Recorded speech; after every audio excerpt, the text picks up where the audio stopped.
मई 2021 महाराष्ट्र के मराठवाड़ा में PM cares fund से मिले खराब वेंटिलेटर पर बॉम्बे हाई कोर्ट की औरंगाबाद बेंच ने केंद्र से जवाब मांगा है। कोर्ट ने इसे बेहद सीरियस केस बताते हुए कहा कि इससे मरीज की जान खतरे में जा सकती थी। बॉम्बे हाई कोर्ट ने वेंटिलेटर चेक करने के लिए कूद कूद करके अस्पताल पहुंचने वाले नेताओं को भी जमकर फटकार लगाई है।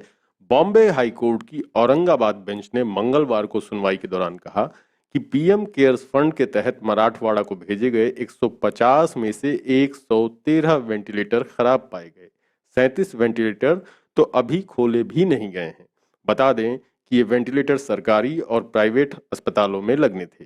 राज्य सरकार ने कोर्ट को बताया कि इनके इस्तेमाल से मरीज हाइपॉक्सिक हो रहे थे, यानी उनके शरीर से ऑक्सीजन कम हो रहा था। इस मामले की सुनवाई करने वाले जस्टिस रविंद्र घुगे की बेंच ने मोदी सरकार से इस पर सफाई मांगी है कि वो इस पर क्या कार्रवाई प्लान कर रहे हैं। कोर्ट ने कहा कि ये बहुत ही सीरियस केस है। इसके बाद हाई कोर्ट ने खराब वेंटिलेटर को चेक करने के लिए दौरा करने वाले नेताओं को भी जमकर फटकार लगाई। हाई कोर्ट ने कहा कि हमें पता है कि खराब वेंटिलेटर के मामले में कुछ जनप्रतिनिधि भी कूद पड़े हैं। कुछ नेताओं ने जीएमसीएच का दौरा करना शुरू कर दिया है, ये देखने के लिए कि वेंटिलेटर काम कर रहे हैं या नहीं। हाईकोर्ट ने कहा कि हम इस रवैये पर नाराजगी व्यक्त करते हैं। क्या उन्हें वेंटिलेटर की कोई नॉलेज है या फिर वो इसके कोई एक्सपर्ट हैं? अगर हैं तो उनसे वेंटिलेटर ठीक करने के लिए कहा जाए, और अगर नहीं जानते हैं तो बेहतर है कि वो चुप रहें। कोर्ट ने कहा कि वेंटिलेटर जीवन रक्षक उपकरण है और अगर ये ठीक से काम न करे तो मरीज की जान खतरे में जा सकती है।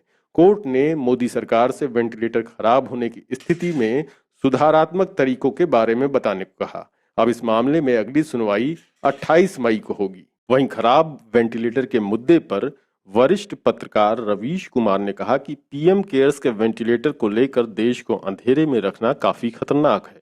समाचार चैनल एनडीटीवी के सीनियर पत्रकार रवीश कुमार ने अपने प्राइम टाइम शो में खराब वेंटिलेटर का मुद्दा उठाया। रवीश कुमार ने कहा कि पीएम केयर्स फंड के तहत सप्लाई किए गए वेंटिलेटर की खराब गुणवत्ता को लेकर 1 साल से डिटेल में खबरें छप रही हैं। कभी मामूली खराबी तो कभी रख रखाव में कमी का बहाना बनाकर इसकी सच्चाई बाहर आ ही जाती है, लेकिन इसके बावजूद अभी तक इसमें कोई सुधार नहीं आया है और कई अस्पतालों में वेंटिलेटर स्टोरेज में पड़े हुए हैं। बहरहाल, मोदी ने इन वेंटिलेटरों का और इन वेंटिलेटरों ने मोदी का क्या किया है, उसकी जड़ अब साल भर पुरानी हो चुकी है। पिछले साल से ही हम लगातार खुलासा कर रहे हैं कि जिस तरह के खाली वेंटिलेटर मराठवाड़ा को मिले हैं, वैसे ही वेंटिलेटर पिछले साल गुजरात को मिले थे, जिनमें अम्बू बैग भरे पाए गए थे। दिलचस्प बात यह है कि वेंटिलेटर बनाने वाली कंपनी में सूरत के उस व्यापारी की भी हिस्सेदारी है जिसने मोदी के नाम वाला सूट मोदी को गिफ्ट किया था और जिसकी कीमत 15 लाख रुपए बताई गई थी। वेंटिलेटर के नाम पर राजकोट स्थित ज्योति सीएनसी ऑटोमेशन लिमिटेड से जिस मशीन को खरीदा गया था, सूबे के मुख्यमंत्री विजय रूपाणी और उप मुख्यमंत्री नितिन पटेल ने पूरे गाजे बाजे और शोर शराबे के साथ इसका उद्घाटन किया था। अहमदाबाद के सिविल अस्पताल में उद्घाटन के वक्त इसे मेक इन इंडिया की नई मिसाल बताया गया था। साथ ही ये भी कहा गया था कि एक बार फिर गुजरात ने दुनिया को रास्ता दिखाया है। दरअसल वेंटिलेटर की कीमत महज 1 लाख रुपए बताई गई थी।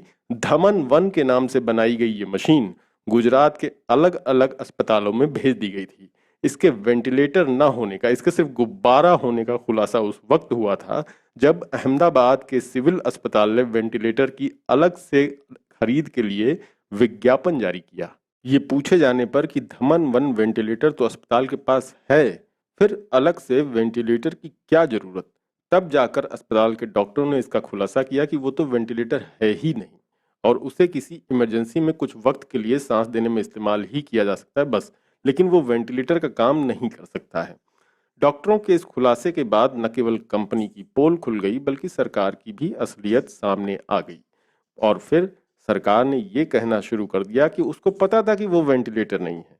दरअसल वेंटिलेटर बनाने वाली कंपनी राजकोट की है, मुख्यमंत्री विजय रूपाणी भी राजकोट के हैं और बताया जा रहा है कि ज्योति सीएनसी ऑटोमेशन लिमिटेड के चेयरमैन कम मैनेजिंग डायरेक्टर पराक्रम सिंह जडेजा से मुख्यमंत्री विजय रूपाणी की गहरी दोस्ती है।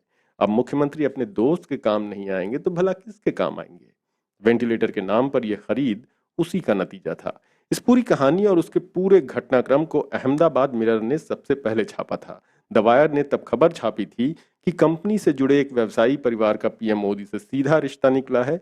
ये वही परिवार है जिसने पीएम मोदी को वो चर्चित सूट उपहार में दिया था जिस पर मोदी मोदी लिखा था और जिसकी कीमत 15 लाख रुपए बताई गई थी, जिसे उन्होंने 26 जनवरी 2015 में तत्कालीन अमेरिकी राष्ट्रपति ओबामा के सामने पहना था। ज्योति सीएनसी से जुड़ा वीरानी नाम का एक व्यवसायी परिवार ऐसा भी है जो पहले ही मोदी नाम वाला सूट उन्हें गिफ्ट करके प्रसिद्धि या फिर कहिए कि कुख्याति हासिल कर चुका है।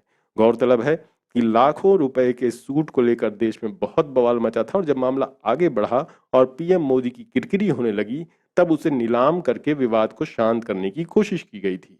मोदी को गिफ्ट में सूट देने वाला शख्स यही वीरानी परिवार है जो ज्योति सीएनसी से जुड़ा हुआ है। ये सूरत में रहता है। व्यवसायी रमेश कुमार भीखा भाई वीरानी इसके मुखिया हैं। ज्योति सीएनसी में इस परिवार की महत्वपूर्ण हिस्सेदारी है। 2003-2004 के कंपनी डॉक्यूमेंट्स में भीखा भाई वीरानी के दोनों बेटों अनिल वीरानी और किशोर वीरानी को सबसे बड़े शेयर धारक के तौर पर दिखाया गया है। टाइम्स ऑफ इंडिया के मुताबिक 2012 में गुजरात का मुख्यमंत्री रहते हुए मोदी वीरानी परिवार की एक शादी में शामिल होने के लिए सूरत हवाई जहाज से गए थे। तो ये तो रही जड़ की बात। अब जरा फिर से मूल में, यानी कि इसी महीने हुए वेंटिलेटर घोटाले या कि यूं कहें कि घोटालों की ओर चलते हैं। 18 मई को महाराष्ट्र के ही औरंगाबाद से खबर आई कि शहर के एक सरकारी मेडिकल कॉलेज को एक निजी कंपनी ने पीएम केयर्स फंड के जरिए जो वेंटिलेटर भेजे थे वो सिरे से बेकार हैं, डब्बे हैं। महाराष्ट्र कांग्रेस के प्रवक्ता सचिन सावंत ने आरोप लगाया कि एक घोटाले को छिपाने के प्रयास किए जा रहे हैं। उन्होंने केंद्र पर आपूर्तिकर्ता कंपनी को बचाने और लोगों की जान से खिलवाड़ करने का भी आरोप लगाया। वहीं गोवा बीजेपी ने तो सारी हदें ही पार कर दी। उन्होंने तो 2 लाख में मिलने वाला वेंटिलेटर 8.5 लाख रुपए में खरीदा।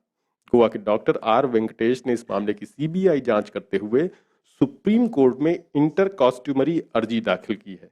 उनका आरोप है कि केंद्र सरकार ने पीएम केयर फंड से वेंटिलेटर खरीदने के लिए गोवा सरकार को 55 करोड़ रुपए दिए थे। गोवा सरकार ने 55 करोड़ रुपए से 200 वेंटिलेटर खरीदे। डॉक्टर वेंकटेश ने कहा कि जब पीएम केयर फंड से बाकी राज्यों में 2 लाख रुपए में वेंटिलेटर खरीदे गए तो गोवा के स्वास्थ्य मंत्री विश्वजीत राणे ने एक वेंटिलेटर पर 6.5 लाख रुपए से ज्यादा खर्च किए। डॉक्टर वेंकटेश गोवा सरकार के डिस्ट्रिक्ट हेल्थ सर्विस से जुड़कर पिछले 18 सालों से जनता के लिए फ्री डायलिसिस सेंटर चलाते हैं। अब बीजेपी उनका डायलिसिस सेंटर बंद कराना चाहती है। दूसरी ओर बिहार में पटना के हजारीबाग के अस्पतालों में जो 38 वेंटिलेटर पहुंचे पीएम केयर्स फंड के तहत, उनमें से 35 वेंटिलेटर अभी तक खराब पड़े हुए हैं। इतने बड़े कोरोना संकट के बाद भी उन्हें चालू नहीं कराया जा सका है।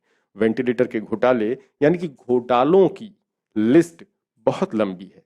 ये जिम्मेदारी हमारी है और हम पूरी लिस्ट अगली वीडियोज में पूरी करते रहेंगे। मगर चलते चलते ये बताते जाइए कि आपकी नज़र में ये क्या है? ये महज एक वेंटिलेटर घोटाला है या फिर आने वाले चुनावों को जीतने की कवायद है? आखिर पैसे कहीं तो गए होंगे।